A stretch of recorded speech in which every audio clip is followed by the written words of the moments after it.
Chip's Corner on U.S. Farm Report is brought to you by Grounded. Spray smarter and improve herbicide performance with Grounded, a multifunctional adjuvant from Helena. Welcome back. Well, Chip Flory joining us for Chip's Corner this weekend. Chip, we talked a lot in the Farm Journal report in the news about avian influenza being detected in dairy cattle. We started talking about it on the show last week, but there's a lot of concerns right now, not only about ensuring that the milk is safe for consumers to consume, the meat is safe for them to eat, but there's concerns from some of these associations that this possibly could cause disruption in trade, and they are doing everything they can to make sure that doesn't happen. Look what it's done to the poultry trade around the world with the highly pathed avian influenza. We've been shut out of some markets, whether it's scientifically sound or not. We've been shut out of some markets because of the presence of HPAI. So it's something that we need to be very much aware of. Had a conversation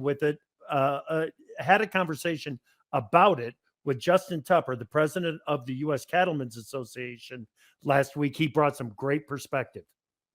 You're trying to be an isolationist, and that's absolutely untrue. We'll take on anybody in this market. We believe that we raise the best product out there. We just want to make sure it's on a fair and even playing field. And when they can cheat the standards and do the things that they've done over there and proven to do, that's not an even playing field, and we're always going to fight against that. Justin brings up some great points.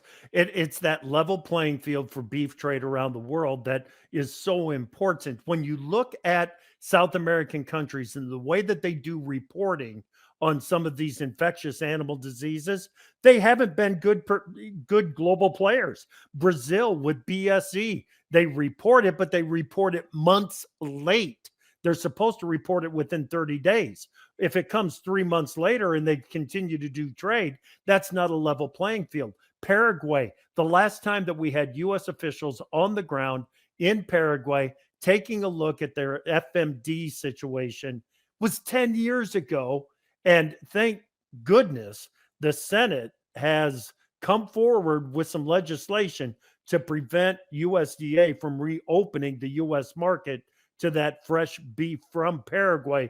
Because, Tyne, if we would import a trade disruption like FMD from Paraguay, that is a situation that none of us want to deal with. Yeah, a lot of talk about this avian influenza in dairy cattle. I mean, we saw the impact on the cattle markets this week.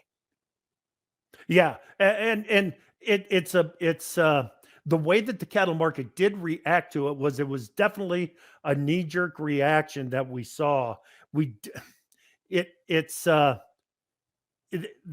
kind of reaction that you don't expect unless the funds are heavily loaded up on the long side of a market. And that's exactly what the situation was. Now that we've got that knee-jerk reaction out of the way, let's sit back, take a look at how it's really going to impact the beef situation in this country. And quite frankly, Tyne, I'm having a hard time figuring out how it's going to have a negative impact on beef, unless, of course, the consumer starts to question the safety of the product that they're going to the meat case to buy.